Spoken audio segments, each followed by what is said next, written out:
Welcome back, everybody, to the Exile Custom Baits channel. This week's victim, Finesse Jigs. This is a lure that's very dear to my heart. I know you're all taking the piss out of me for saying every week it's one of my favorite baits, but it is very dear to me, and I love it a lot. It helped me out of a lot of tricky situations when I was still fishing tournaments in South Africa. So let's get into it. Right. The origins of this bait, from what I gather, the first finesse jigs as we know them today were invented by a guy called Chuck Wood, and it was in the late 60s and the early 70s. And the first company that I can find that made finesse jigs is a company called Marlin. And then as the 70s progressed, Chuck Wood must have met up with Guido Hibden, legend, absolute legend, and together they created finesse jigs from a 16th ounce to an 8th ounce to fish in ultra clear water in the Ozark Lakes. So that's the origins of the finesse jig. It is a jig that I have used for exactly the same thing as I told you in the football jigs video a couple of videos ago. There are some lakes in South Africa that are ultra clear, where yes, you could still catch a fish on a football jig, but there are times when the finesse jig becomes the answer. And I'm going to give you a little pro tip here, even though I'm not a pro. Guys, when you have a cold front come through and you've got a jig bite going, and they stop eating that half-ounce Wampa football jig, go to a quarter-ounce or a 5/16 ounce finesse jig for a better result, and they will continue to eat it. Obviously, it's downscaling everything, so you've got to downscale your trailer a little bit. One of my favorite trailers that I do not make, but one of my favorite trailers for my finesse jigs has always been the Zoom Little Critter Crawl. I don't know what it is about that deal, whether I use my stand-up jig head or my new, to me, proprietary ball head finesse jig.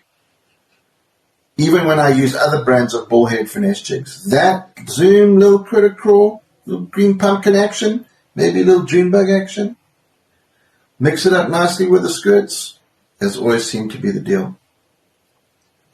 Before we go over to the close-ups, I just want to let you know I'm going to put the link for the football jigs episode from the Bass Fishing Basics channel in the description below for you to have a look at if you're interested in learning how to fish finesse jigs. And let's get into the close-ups. Thanks for joining us, guys. We'll see you next time.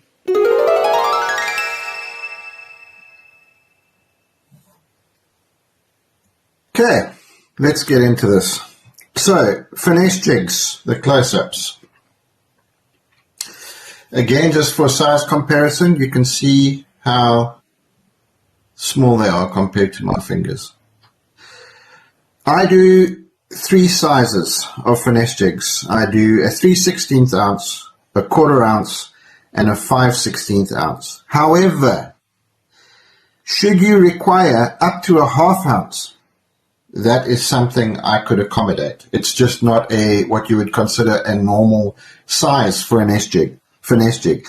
That doesn't mean we can't tie a finesse jig on a bigger head. We can absolutely do that. Remember, as we described or explained earlier, guys, the finesse jig is the style of the jig.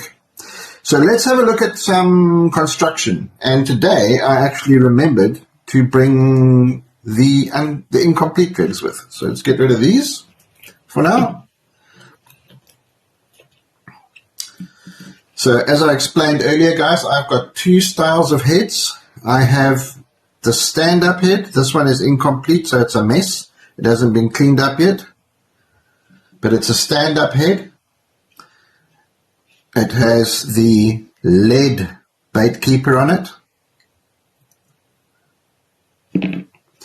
And then this is my newest mold. This is a proprietary mold that I had made. That is a 3/16 ounce jig head, and that is a 5/16 ounce jig head. And this is my mold. It's a custom mold. So you can, and obviously these are incomplete as well, but you can see here wire bait keepers, and then I use 3/0 and 3/0 and 4/0 Gamakatsu hooks on my finesse jigs. On this stand-up jig head, I use mustards.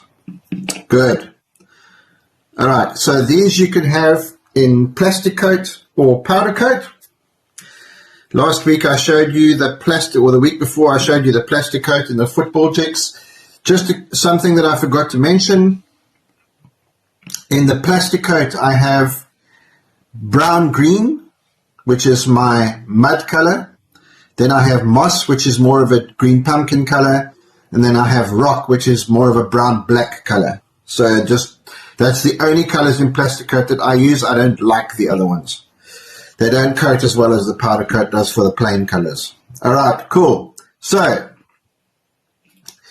back to these bad boys. There you can see there's the ball head one, and there's the stand-up one. Again, there with the skirt on. Same again, stand up with the skirt on, stand up with the skirt on. And you can see here, guys, the difference in the skirt material is two things. Either we use a very fine cut skirt, in other words, the thickness of the silicone, or we use a lot less strands, but we use the same skirt material that we use for the rest of our jigs. So it is a finesse presentation. It's a finesse profile. This is what we call the finesse cut with this jig head here. But that doesn't mean you couldn't have a 1/4 ounce football jig and we make a finesse skirt, which is just a finer skirt. So that's something to consider. And then again, with my jigs, guys, that's wire tied. I don't know if that's going to pick there. You can see it a little bit. It's wire tied. I'll try and get it to focus, but it didn't work the last time. You don't have to have wire tied. You can have a rubber collar. I just like wire tied because they don't pull the skirts off the base. Okay, good. Hope you've enjoyed that. Hopefully that gives you some insight there, guys. If you've got any interest in doing some projects with me or getting some of my baits, exilecustombaits@gmail.com. Attention, Howard. Thanks, guys. See you next time.